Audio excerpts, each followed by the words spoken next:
This is the fifth in the series of 5 webinars in the STFM GME Leadership Panel Series, Stages of GME Leadership from Idealism to Sustainability. This series features accessible real-time conversations with seasoned GME leaders who've built meaningful and sustainable careers in academic family medicine. Each session focuses on key leadership challenge, offering practical strategies, candid reflections, and an interactive Q&A session to help current and aspiring leaders thrive. To access the recordings for the other webinars in this series, please visit stfm.org/GME webinars. During this discussion, you can utilize the Q&A feature to ask questions of the panelists. Although you can ask questions at any time, designated time has been set aside to answer your questions at the end of the presentation. And now, Dr. Wheat will begin today's discussion. Thank you so much. Good morning or afternoon, everyone. I am Dr. Santina or Tina Wheat, and it's my pleasure to welcome you to this fifth session. Throughout this series, we have explored the structural and external challenges of being a leader in graduate medical education. And today, we are turning the lens inward. This session has been titled Defining Success on Your Own Terms, because in the world of GME, we are drowning in external metrics. If we rely solely on those metrics to tell us if we're doing a good job, then we are risking burnout and a loss of the very idealism that brought us into leadership in the first place. And so, as we're here today, we're going to know about how you know when you've done enough, how you can stay sustainable in leadership, and how to let go potentially of that maladaptive perfectionism, and how to stay aligned with your personal values so that your leadership is not just effective, but your leadership is sustainable. And as a reminder, this is not a lecture, this is a conversation. And so our panel is going to be curious with each other, and we hope that you'll be curious with us too. And so as we listen to our leaders, I really want you to think about your internal compass and what you need to stay in this work for the long haul. And I want to remind you that we'll be spending time at the end answering your questions. And so please, even as we're talking now, feel free to put questions in that Q&A section. So a little bit about me. I am the program director of the McGaw Northwestern Family Medicine Residency Program at Del Mar Hospital, and I'm also a developmental coach. And I am joined by these 3 wonderful panelists who I'm going to ask to introduce themselves a bit more. And in addition to sharing their names and roles, I've asked them to share one word or phrase that they credit their longevity and leadership to. And just because of names that we went with already, I'm going to have you start for us, Jim. Well, good morning or afternoon. I'm excited to be here again. This series has been really a fun series to help participate in. I'm Jim Schindler. I'm the program director currently at the new Oak Ridge Family Medicine Residency in Oak Ridge, Tennessee.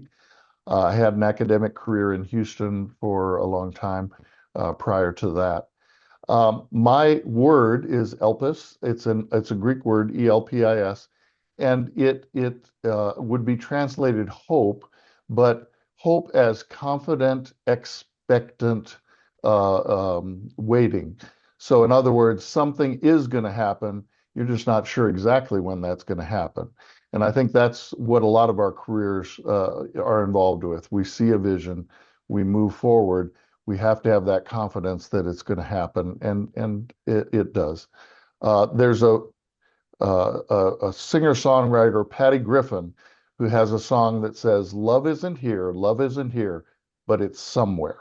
And that summarizes the way I feel about my job. I love that. Ray, you're next on my screen, so I'm going to go to you next, if that's okay. Yeah, thank you. And thank you for having me at this. I am the Associate Program Director for Faculty Development at the University of Washington WWAMI Network, and I am a performance-based coach for the School of Medicine at the University of Washington. And if I was going to pick a word or phrase, I think it would be embrace the change. not just allow it to happen. I think that sort of, tags onto what you're saying, Jim, but this idea that change is a good thing, it's an opportunity often to do things and just embrace that. I love it. Thank you so much. And Trisha. Thanks, Tina. Hi, everyone. I'm Trisha Elliott. It's so great to be here and welcome to this. My role right now, I'm actually a DIO, a designated institutional official, and a chief academic officer serving on a health system executive team. And I was an APD before and a program director at a couple programs prior to this. So, been in GME now for almost 3 decades, almost 30 years, and absolutely love it. So it's great if you're really thinking about this or you're just right in the heart of it and you're wondering, oh my gosh, how do I do this? Well, a couple things I would say. For me, what's always anchored me in my decision has been living on purpose and having my purpose anchored in service. So that's what I think about. But I also say one of the things that I learned very early on that I've passed on is like, don't take it personally. Don't take it personally. I'll probably just start there and then we'll have the conversation continue. Thanks, Tina. Thank you. I feel like both of those things are words to live by in moving forward. Okay, so just as a reminder, please enter your questions as we are talking. But I want to start by asking each of you, whoever would like to go first can, what personal qualities made you successful as a leader for longer than average? And as you're thinking about that, which were the ones that you showed up with that were like those day one qualities? And which were the ones that you really had to work at and they were like your hard won skills? I can go ahead and start. I'll start with that. Great. So I'll tell just a brief story. So when I decided, made the leap to be a program director as an associate program director with the program, young faculty, just excited and energetic. And I won't say all the details of everything, but when I decided to become a program director, I said no for a couple of years when they were asking. Our program was actually in trouble. So I love actually Race that Embrace the Change because that's one of the things I feel was one of my skill sets is being a change agent and loving that and leaning into change. It's not a fearful place for me, but of course you kind of pause still. You got to pause. So our program, just to be very clear, was facing at that time back in the day, used to be able to get 5 years and not continued accreditation. And it was a 5 year. We had a site visit that didn't go well. And they asked me, said, would you step up from APD to PD to kind of turn it around? Because we had 1 year to turn it around. And we had 19 citations. 19. Yeah, right, Joe. So at the time, I said yes. So you have to know when to say yes and when to say no. That's a skill that you learn along the way. And the thing that I think changed the way for me at the time was relationship building. Relationships matter. And what I did that year is that I got to know every single program director, I got to know faculty, I got to know people in other disciplines, other programs, not just in my own department, but across the board. I made time and I love people. And so the relationship building and really making sure you're taking time to understand other people where they are and just get to know them personally, not just around their professional roles, but really building relationships, building those bridges, doing that really mattered because I got to know what they needed, they got to know what I needed, got to know like where we interface and how we could do that. So that alone, I think was really, of course, all the other things you do to try to change things and make sure, but it allowed us to build new programs, build new ways to relate to each other and work with each other and to really help each other. And we turned it around in a year with no citations in 5 years. So, relationship building matters. And so that's what I would say. And I think I've grown in other ways over time. I've definitely built my financial acumen, my business presence, my executive presence, delegation of how to do that, and just kind of management leadership skills along the way. But with all that being said, relationships still matter and people still matter at the core of it all for me. I think that's such an important lesson and one that I feel like I've had to remind people a lot of lately, especially as we've been doing so much virtual. Sometimes people are forgetting about those Mhm. interactions, about the need to do this. So I really appreciate that you highlighted that. Thank you so much. Jim or Ray, do either of you also want to weigh in on this? Sure, Well, oh, go ahead. Yeah. no, So I would just sort of obviously, I think that the relationship building, I just wanted to just do this the whole time you were talking about how important that is, and how the reverse of that is true also, is to be careful what bridges you burn. And because that can come back to bite you, and also just make your life less, have less joy in your life when you have people that you don't have a good relationship with. And so I think giving people the benefit of the doubt more often than not has served me well. And I've learned when I haven't done that. I would also say that going with that idea of embracing the change, it's also embracing everything that nobody else wants to. And especially when I was starting out as APD, that was a long, long time ago. And that was when the 6 competencies were first introduced into family medicine and with big binders. And and I was chosen to be APD at the same time. And so I just took those big binders home and read through them, and I just fell in love with resident education because of it, as opposed to being intimidated by it. It's like, wow, there's a lot more that goes on here behind the scenes than just residents doing rotations. And I was really in love with that. So embracing that actually launched my career, I would say. That is how I got some recognition from the WAMI network and built relationships because of that. And so that meant a lot to me. And then also other little things like clinically, nobody wanted to do pain management, right? And I was like, you know what? I'll take that on. And again, I ended up becoming medical director at a clinic later but so sometimes taking on the things no one else wants to, embracing them, make your own, can be very powerful and rewarding in the end. I'd add on to that. I hadn't thought, but over my career, taking on those things nobody else wanted sometimes were the jewels that happened. And that's really exciting. I'm naturally a lone wolf, and so one of the skills I had to learn was Trish was becoming more engaged with people. I'm also naturally very competitive, and I had to learn that this is not a competitive game. That credit is sparse, but it's also an unlimited pool, and so sharing it doesn't hurt me at all. That was a hard thing. Uh, I I I always thought early on I was the best at doing it, so I'll just do it. If someone gave me resistance, I would say I'm going to do it. And in the end, you burn yourself out and you don't allow faculty to grow. So those were things I had to learn. My innate skills really are I like ideas. I like being able to express that to people and convince them of something, storytelling. Um, and I and I have blind spots. We'll talk about that, I think, in the future. So I can go forward when people are saying that'll never work. But sometimes as a leader, you have to have those blind spots and just move forward. So for me, those were the challenges and those were my innate things. I just really want to highlight something that came out of a little bit of what all three of you said was potentially saying yes when other people aren't. And I would link that a bit to adaptability about being willing to take on something that you weren't necessarily planning Mhm. for and managing that situation. And we do know that adaptability is one of the core tenets for sustainability for people, that it allows people to be happier. And of course, in addition to the connection. And so I'm really glad that both of those things were highlighted.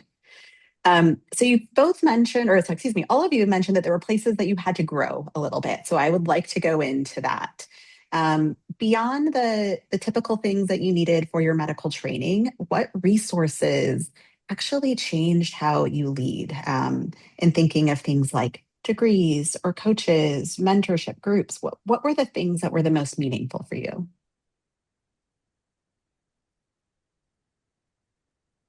So you mentioned mentors and mentorship. I think those are always key. I think you're going to have your coaches, you're going to have your mentors, and you're going to have your sponsors. And I think at different stages in your career, all of those people in my life played a role. And so I think, especially very early on, having those mentors to be able to just really be frank with you, really be transparent with you, and really help you. And you can really learn so much from them. I think about one of my early mentors. And you have to be open. I'm going to just say this. You have to be open. You have to be an open learner. You need to demonstrate that just as you are expecting that from your own learners and your own teams. You need to also be very open to that feedback. And sometimes that feedback can be really, biting. Okay.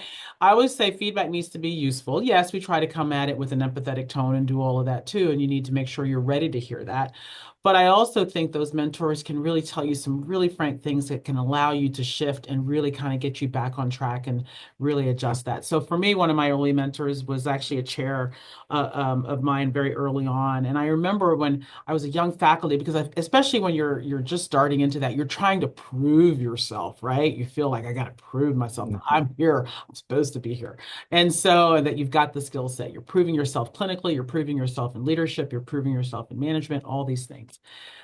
But I remember being in spaces where, you feel like you always had to, your voice had to be heard in every space. That was for me. For me, it's like if I had something to say, I need to say it. And so I would find myself, of course, doing that. And I remember him pulling me aside at one moment and we were just talking. He said, one of the best things you can do sometimes is just pause, right?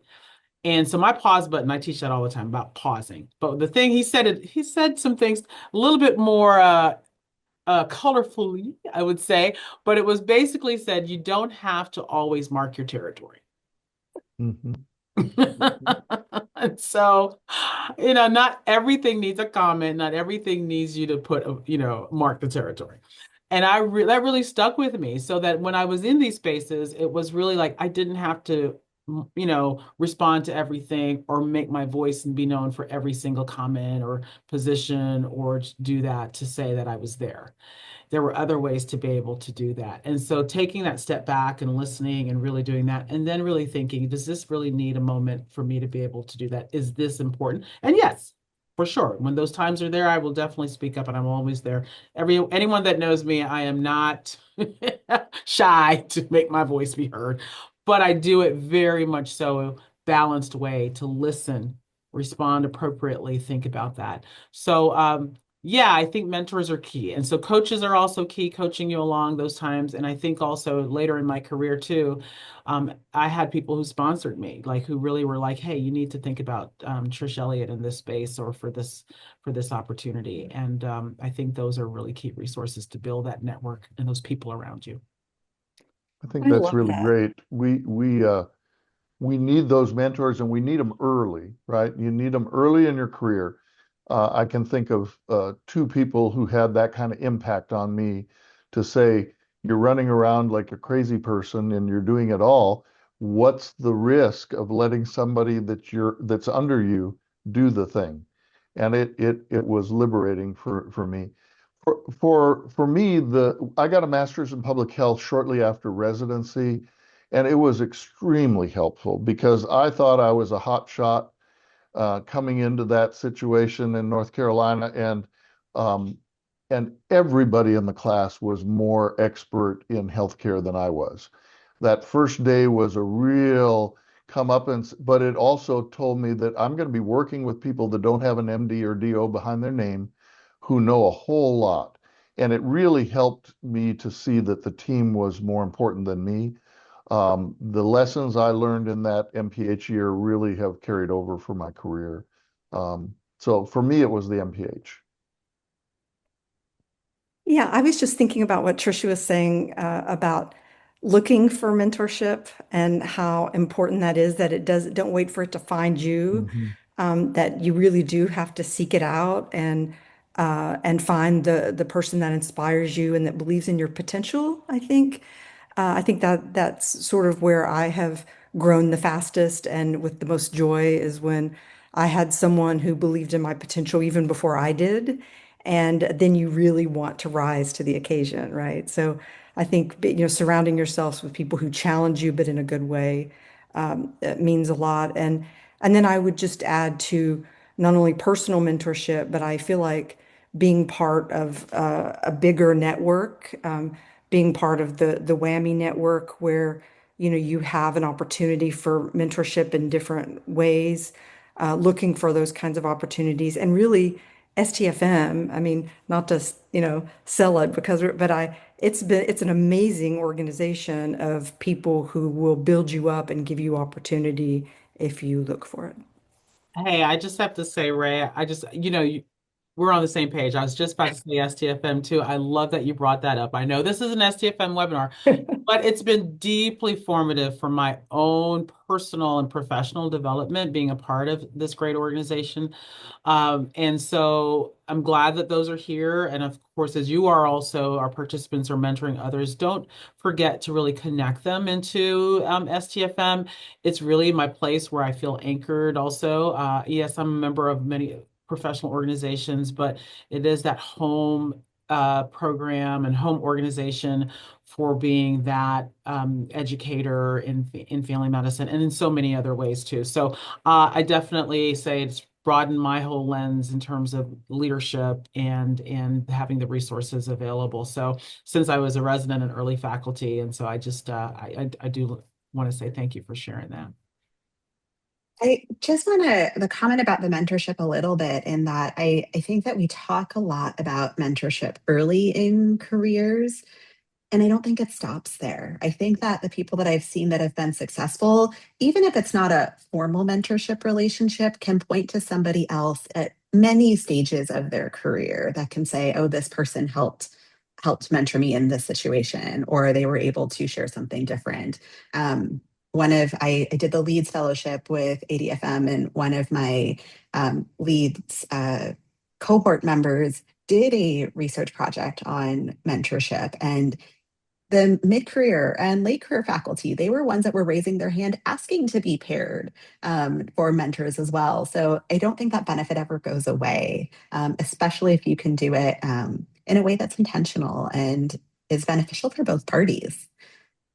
And then Trisha, I want to go back to one of the things that you said about your, I loved that quote about your, I can't remember what you said exactly, but that your words don't have to be on everything. I think Oh, you that don't have to mark intentionality. you Don't don't need mark Thank to you. mark your your territory. territory. Yes, I need to write that one down. You don't need to mark your territory in everything.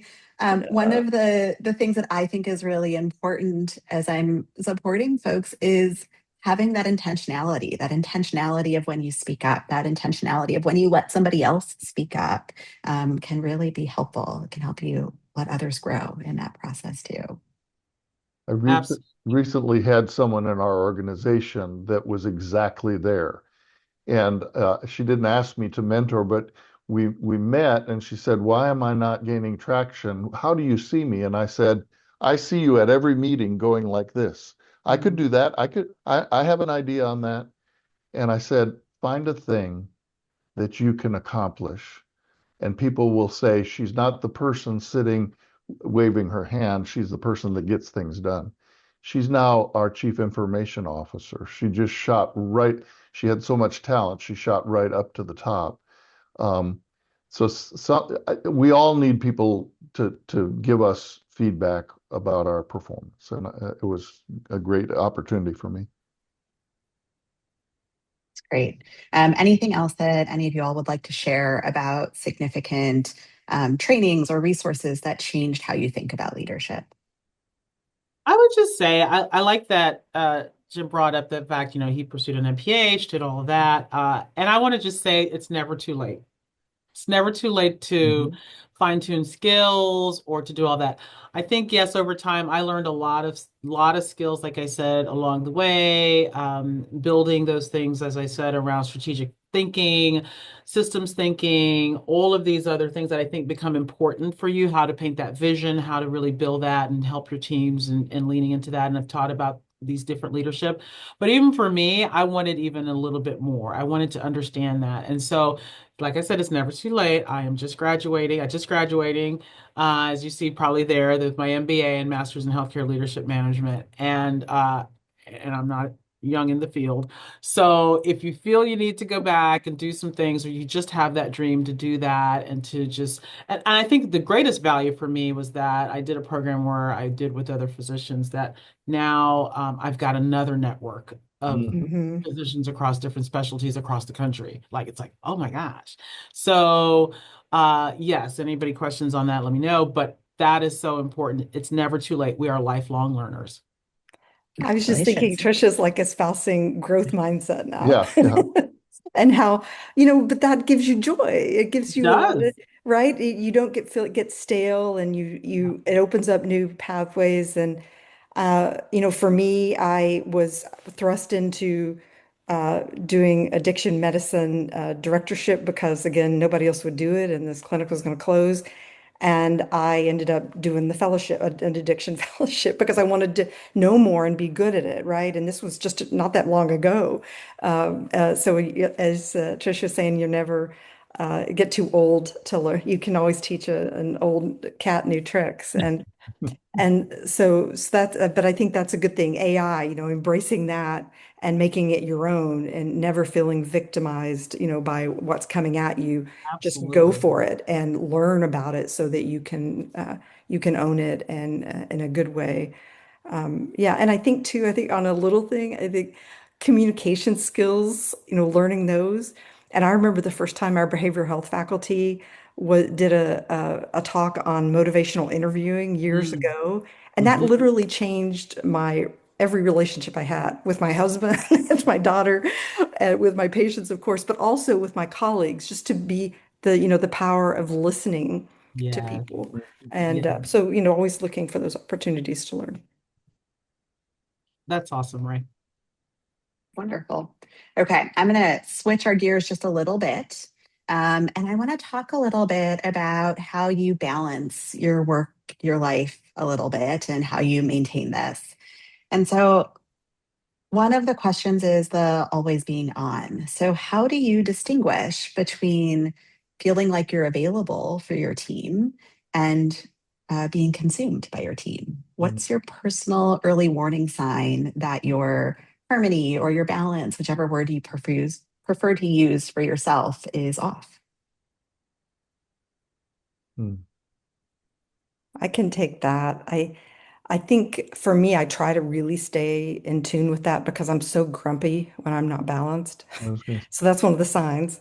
But I think beyond that, if I go to bed really tired and wake up energized to start the day, things are balanced. If I go to bed really tired and wake up still feeling tired, then I know the balance is off and then I'm doing too much and not in a good way. And I need to start figuring out where I can pull back. So I think those are the signs for me, grumpiness and how I feel when I wake up in the morning. mm. Yeah, I do get grumpy too. And it's almost like I look for reasons that people are getting on my nerves, and Mhm. then I know that I'm oversubscribed.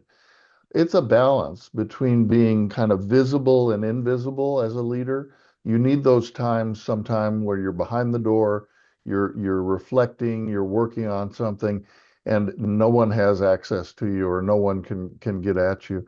It's a hard skill to learn because you feel like you need to be out there.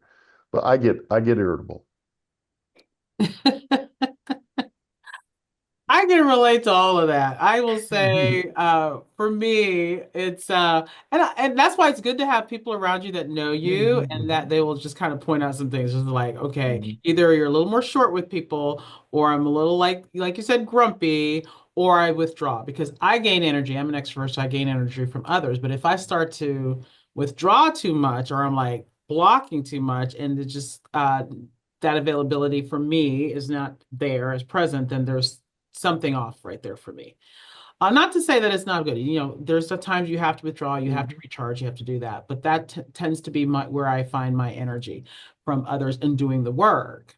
Uh, but I will say there are a couple of things I remember very clearly. There was an STFM panel or years ago. It was in person at a conference, and we had senior leaders on the panel. Like they'd been in the game for a good 40 plus, and they were there and they were talking. And I think somebody brought up the term like, well, how do you get balance? And da da da. And they were going down the line. Yes, family. Yes, I work out. Yes, I eat well. Yes, everybody's going through everything. And then it came to one of the, I won't say, but one of the faculty's like, balance. Well, the way I get balance is knowing that there's no such thing as balance. And I went and I said, well, tell me more. Everybody's like, tell me more about it. But what it wasn't just to say that. What it was to say that, when you're looking balance, you think everything in your life has to be equal and even. Mm. And it never will be that way. Mm-mm. There are times where this will need more attention, and there are times when this will need more attention, whatever that is. And so just understand, if you can kind of let that go a little bit around that everything needs to be in perfect balance, Mhm. but that you will need to lean into things that need time and more energy, and sometimes things may not. But make sure you just still have your eyes on what that is, that you don't lose sight of what's important.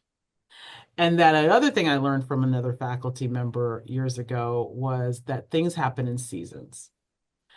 And so your life is in seasons. And that's helped me to say, like, this is a season, for instance, a few years ago, I was like, this is a season where I'm very focused on family. Like, they're gonna do, and there's gonna be times I say no. Just no, no, no. And those that know me will know, like, this is my season. Like, this was these 2 years. This is my season of now professional growth and individual growth, focusing on my MBA, blah, blah, blah. So 2 years, I said no to a lot of things. But I made sure I still kept this was needing more time, but I didn't lose sight of family and other things like that. So for me, it's just kind of letting go of that need, but realizing what needs my attention at this time, but make sure I don't lose sight. Still doing all the things I said. But then, the other thing for me too is, I will just say, is protecting my peace too. So when there's a lot of noise, I'm very good about being blackout noise. I block out a lot of noise. I can block out noise. Mhm. I think the one piece of advice that I tend to give recurrently that doesn't always get taken, but when it does, I think it works out better, is the always reserve some capacity for the unexpected. Mm. Oh, You that's know, good, Ray. this idea that if we take great, I think hardworking type A people, like most doctors are, you're always filling that plate up. But if you don't leave a little space, Mm-hmm. I think that's where burnout and happens, and frustration. And because there's always going to, and if it doesn't fill up for a while, great, fill it with exercise and time with extra time with your family. But when it does, having that space, I think is really important. Yeah, and I would say do it without guilt. Yes. Yeah. I Oh, mean, yes. yes, do it without guilt. I was like, when I have the time, I protect my peace and my time and my capacity. I do it without guilt. That comes with time, probably, but if you can get to that space where you don't feel guilty about taking that time and having that extra space there, that's good. And I would say my last thing I usually tell people too is, I used to say, don't take it personally, but my other P that I would say is, this too shall pass. This too shall pass. So Mhm. everything's for a moment, and yeah, you'll get through it. I guess my question for you is, how did you learn that? You mentioned you saw some of this in a panel, but I feel like when you're a younger faculty member, you're watching these senior faculty that look like they have it all, they've got their Hmm. lives figured out, and that they have that magical balance. And like you said, balance probably doesn't really exist. It's the seasons of life, which is what I really subscribe to myself. How did you get yourself to accept that? Making a lot of mistakes, yeah. Beating myself up a little bit, feeling like you had to be, and then you hit a wall sometimes. So I hope that you can take what we're doing here to not hit that wall. I have had burnout very early, 3 years into my early facultyhood. I got burned out. And it took, like I said, mentors to kind of point it out, like, what's going on? You physically don't feel well. You just feel like you're saying yes to everything and you're not making everything good, just like things are. So I think it's the way you learn it is to make sure you create space to assess and reflect. I think I had to lean into what I knew about my personality, Mm, that it was okay to be me, that there were elements I could work on, but I'm into it. I am not a detail person. I put people with detail around me. I can lead, but I get bored with the details. And I find that when I am at my lowest, it's because I have started to do everything myself again. And well, I become that lone wolf. And when I can then open back up to others under me or with me to say, I need help with this, you're good at this, I'm not, and be revelatory like that, it allows me then that space to say I'm going to be in the area of creativity and development and encouragement, but I'm not going to be the one that's going to produce the 10-page plan of action for this because I'll fall asleep doing it. I think I spent the first half of my career living off of like oxygen, external validation. Hmm. And, to the exclusion sometimes of even things my own values would get smothered by the need for other people to give me positive feedback or to approve at what I was doing. And to disappoint people really, really bothered me.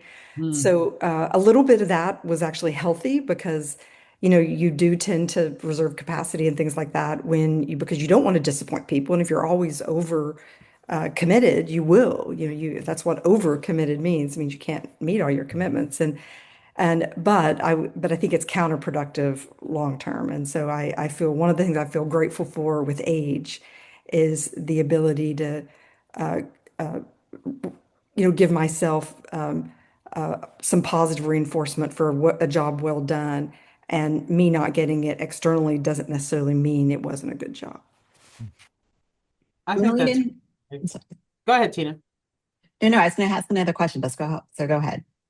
Yeah, something else that I had to learn early on too is that because I think many of us in this space, we live in the space of service, right? And we live in this space of giving, and it's part of who we are. It's a value for me, right? And growing up that way. But understanding that constant self-sacrifice is not sustainable.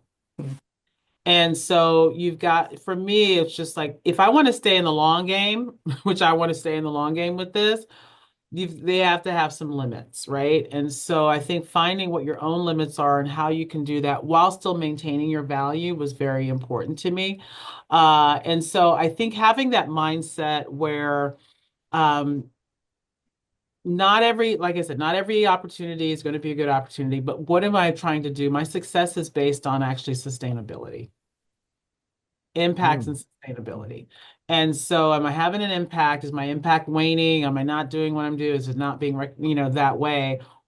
And am I able to sustain this, to move this forward, to stay in this long game and what I want to do? So I think some of those things have helped me along the way, and just staying positive, staying positive. So I want to lean into this metric piece about how we're graded, how we're validated. Trisha, you mentioned at the beginning how you had to turn around a program with all of the ACGME citations, and surveys came out. At least my survey came out on Friday. GME leaders are probably in the midst of thinking about this. We're constantly graded by the ACGME, the metrics from our individual institutions. How do you protect your self worth in all of this from metrics that, despite all of your efforts, might be trending in the wrong direction? Mhm. It's hard to not take it personally. Mhm. It really is. Um, with the gray hair comes the learned experience that metrics change, but our service for patients and our learners kind of remains the bedrock. Hmm. And so there are metrics we chase, whether it's clinically, right, that we have metrics, or whether it's from ACGME, that it's a trend. And we were chasing different ones 10 years ago. And so I think that gives me some perspective. Sometimes I can say, okay, we're not there on this, but I'm not sure the importance of this because this is taking me away from patient care or taking me away from what I'm supposed to be doing with relationships with my learners. Um, so I think getting an honest opinion of metrics are just outside measurements that often are changing over time. And if you get too invested in whether you're accomplishing all of them or not, you're gonna drain your energy. You're gonna feel depleted, defeated. Um, so I turn a blind eye at times to some of them. I know you both have used the term about not taking it personally, and I Hmm. think that's exactly right. And metrics are the perfect example Yeah, of that. That metrics are not personal; yeah. they're the farthest thing from it. And to me, the metrics are just part of the job. That's what I get paid for. I get paid. I think family medicine, we get paid, well, and meeting metrics is part of that. So I'll do that as part of my employment. But what fills me up as a human being are my own internal metrics, which are about seeing residents grow, seeing patients do well, all the having interpersonal relationships that are healthy and fulfilling. Mhm. Those metrics are the ones that are, really drive me to do better, and the others are just what I get a paycheck for, and that helps me separate the two. Yeah, agreed. I fully agree with that. I think we have to recognize that our worth is not in that. Yeah. So that is like exactly, this is what we do versus who we are.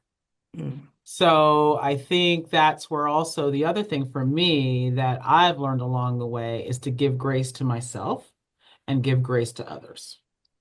Mm. That is a core principle for me because every day there will be something and something will happen and we will make mistakes or things will happen or we won't hit the mark, the target will be off. But you also have to balance how you communicate, right? So if you do have, and I get it, like we have metrics, like you said, the surveys just came out. I just looked at all my institutionals, I see every single program, and I was like, okay, I'm gonna have some conversations. And but I'm also gonna give grace. I'm gonna just like, okay, it's time for you to reflect. It's just reflect on it, take a look, assess it, what you think. Because there may be some blind spots. So go find your blind spots, use your team to find your blind spots, and then figure that out. But I also want you to be able to balance it and not in a defensive way. So say, well, here's what's really working well, right?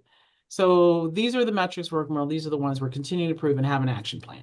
That's what you got to do for your organization if you feel like you're early. Just be able to have the communication skills to communicate it effectively. But to not take it personally is to define your worth by these metrics, right? And to give yourself grace and to give others grace. The other thing that I like to do is you're going to be doing this and looking at this as you develop these action plans is lean into your team. There's a book called The Practice of Adaptive Leadership that I really like. And what that tells you is just to understand how you get on the balcony, right? And that you don't have to have all the answers or solutions. I do not have all the answers, okay? And so you have a team and get on the balcony, see what it is, kind of assess it, look and see what's going on and be able to do that. But then the team can collectively come together and adapt to the situation and really understand to help you create some solutions.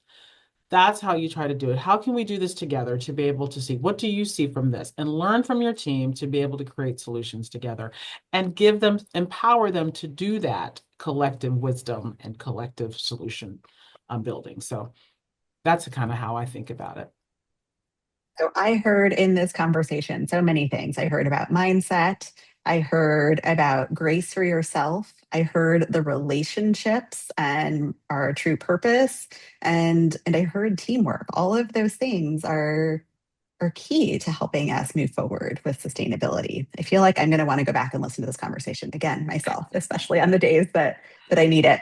I'm going to ask you all one more question, and then I'm going to flip over to the questions that are coming in our Q&A. So a reminder for everybody that's here, please give us more questions in the Q&As. And I'm going to ask you a little bit about perfectionism, because I will say this is something I've had to work on and unlearn a little bit as a physician, right? Not a little bit, a lot bit. How do you decide which tasks require 100% excellence and which ones only require the good enough to keep your program running?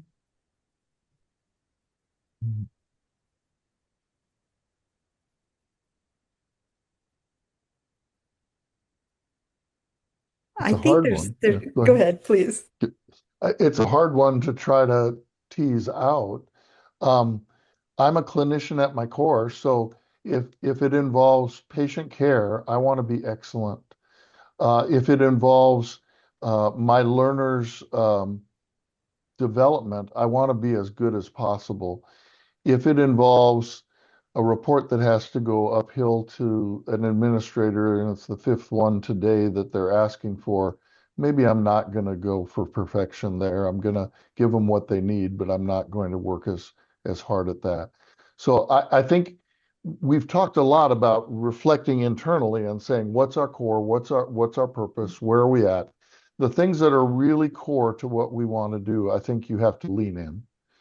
The things that are part and parcel of the other things we do every day as leaders, maybe we can prioritize those differently at times. Yeah, and I would just add to that the importance of knowing what those things are. And Hmm. I think that takes a while, especially, again, early, it's easy to let other Right. people sort of set the values for Hmm. you professionally. Hmm. And I think as you grow over time, you have to really own those yourself. What do I value? What fills me up? What do I feel like the whole ikigai thing, right? Hmm. And so I think that when I pay attention to that, just exactly as Jim was saying, you know where to put your energy because you can't be a perfectionist on everything that comes your way. You have to bat a few things off and let them go. But as long as your internal compass is working, then I think it's not that hard. But Trish, you mentioned your team as well, and sometimes that's Mhm. where I go. I say if I can't give 100% on this, I turn to a team and say, anybody want to lean into this? Hmm. And that's a helpful thing because often they are passionate about it when I think it's a non-issue, and they turn out a great product that I would have done half-heartedly. Absolutely. I agree with all of that. I think you all said it perfectly well. Because I think your team is such a resource and you'll never get it right all the time. You just never Mhm. will. And I think there's some things you just got to let go. And it goes back to the give grace, like let go. But don't let perfection stall you or, Mhm. be that thing that you're sit in that fear that you're not able to even move forward. Mhm. You gotta do it. People laugh at me and you don't see my background here, but okay, I will just have to show it. I know this is funny. Okay, so one of my program directors made this for me, and I am a Yoda fan. I'm a huge like Star Wars fan, and they know me well because for probably 20 plus years, when my phone goes off, my text message, you will hear Yoda. And my residents and my learners would know that. And the phrase that I say often is, do or do not. There is no try. Just do do it. It's okay. If we fall, we stumble, we do all that, but then learn from it. Learn from it. So that's a little Love yoga.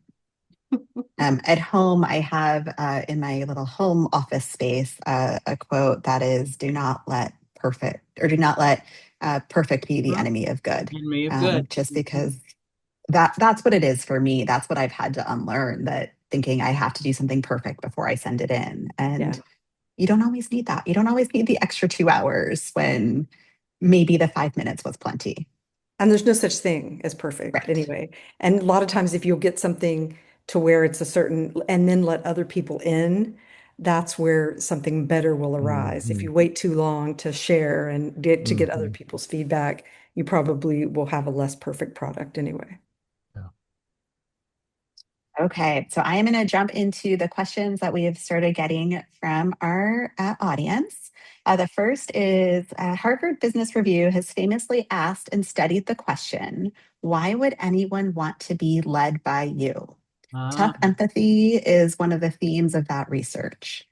How is that muscle built in your experience and built without alienating others? Mm. So I'll tell a story. Um, I had to learn that as a leader, when with people under me, I had to look and hear what their passion was and what their career goals were, and at times push them into uncomfortable places to stretch them.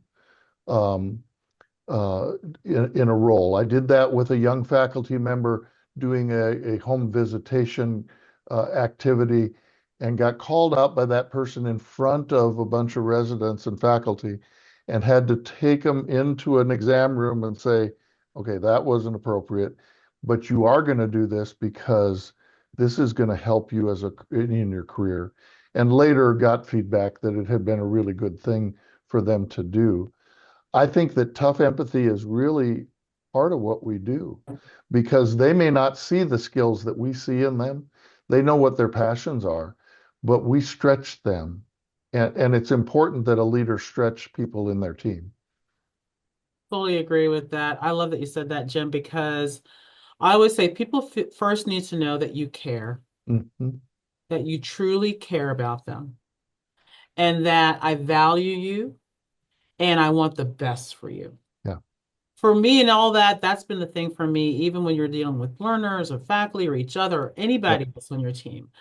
I start first with building relationships and saying that I really truly care about you. I want the best for you. I want you to thrive. I want you to be excellent. For instance, when I used to, when I used to be a program director on the first day with my new interns, as we think about the circle of life happening again, I used to sit there with them and I was like, look, and I get to know them. We, go around, we get to know, we do the whole thing about getting to know them. But I also would say, because we're in this age, of then it was Facebook, Instagram, everybody wants to be your friend. And I was like, I'm not your friend.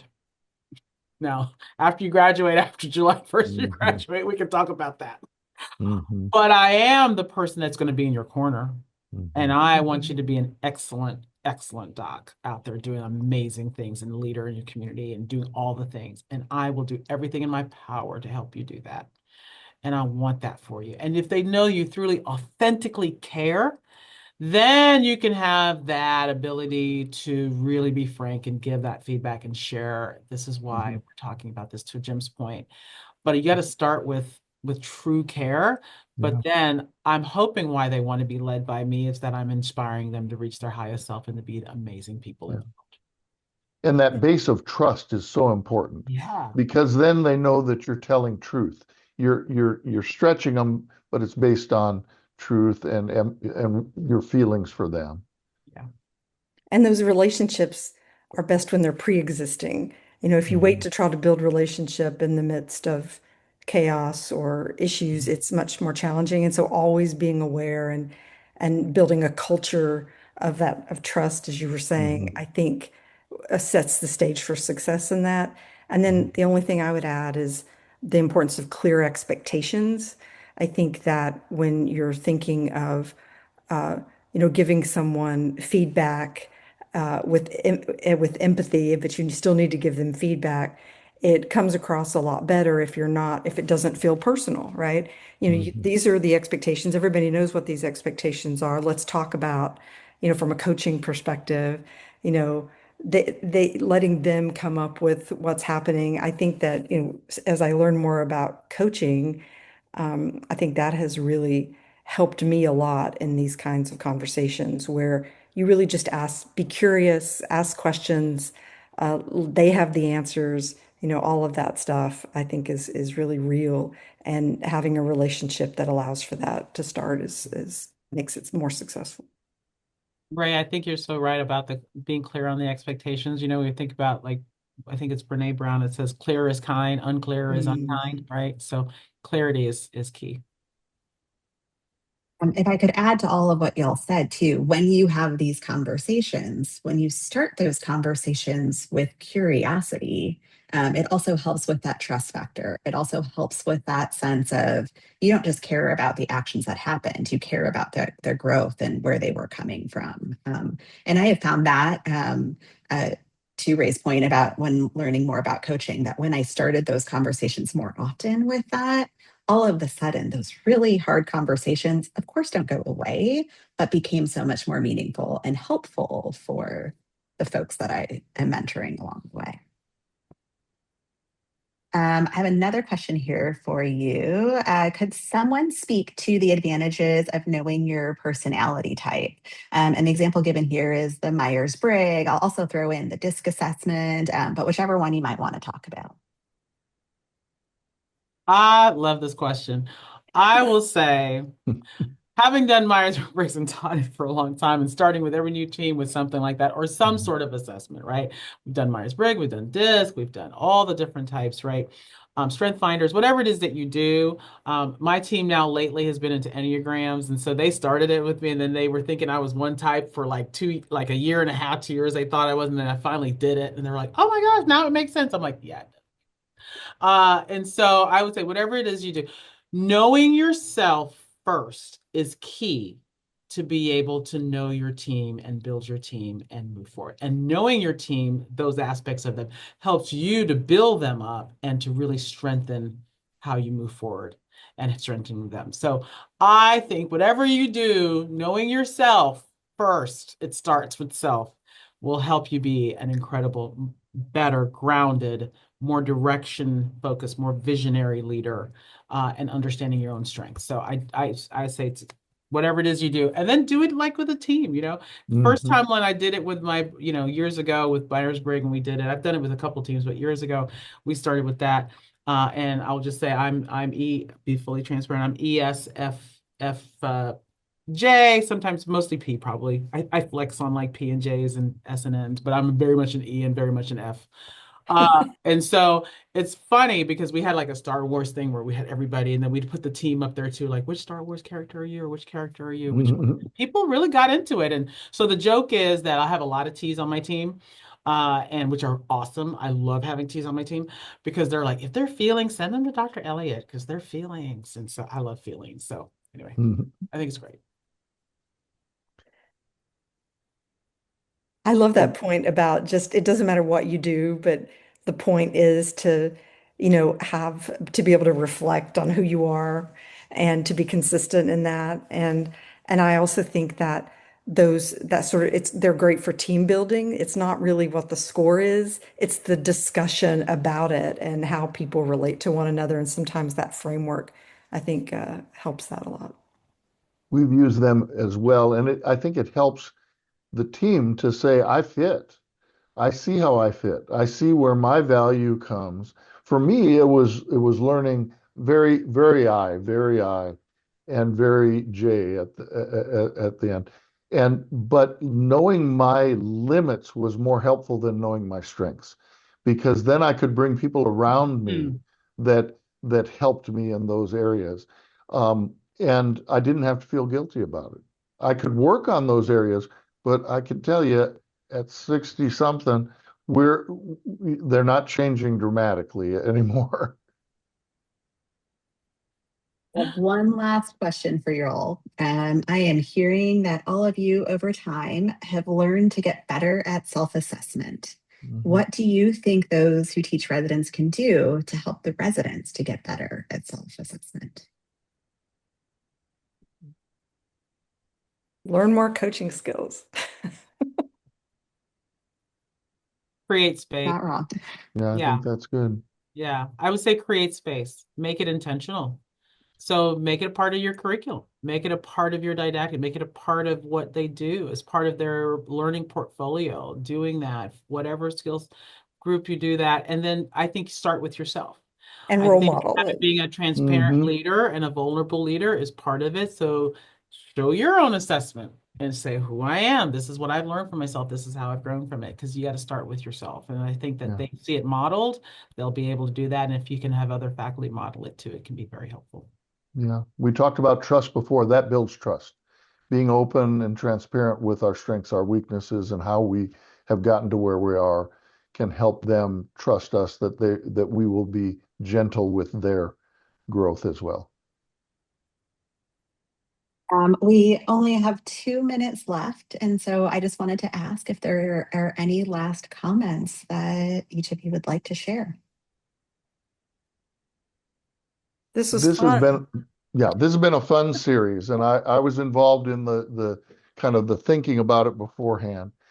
What I would like to say at the end of this, because I'm at the end of a career, is my metrics now are who are the people I helped get to where they are? Are there programs that are still existing because I was involved in their creation? And are there ideas that are now being spread around because I was involved in that? None of that has to do with other metrics. Those are the things that I'm measuring now instead of credit or other financial or personal gains. And do people like to see me coming, you know? That's a good one. I just want to say thank you. I echo that. This has been a lot of fun. I thoroughly enjoyed doing this. And I just want to just reemphasize that think about what you want your legacy truly to be. And Hmm. for me, it's about people. And so find that way to keep you sustained in this and just think about that long game. Yeah. Thank you, Tina. Thanks, Oh, Tina. thank you. Thank This has you. been Yeah. such an amazing conversation. Thank you for sharing this with me. Thanks to everyone who showed up today. We have been happy to have you and to help answer some of your questions. And if you were unable to see the entire session, please remember that this will be up on the STFM website. You'll be able to watch it later and share it with those who weren't able to be here today. So thank you for joining us. Thank you all.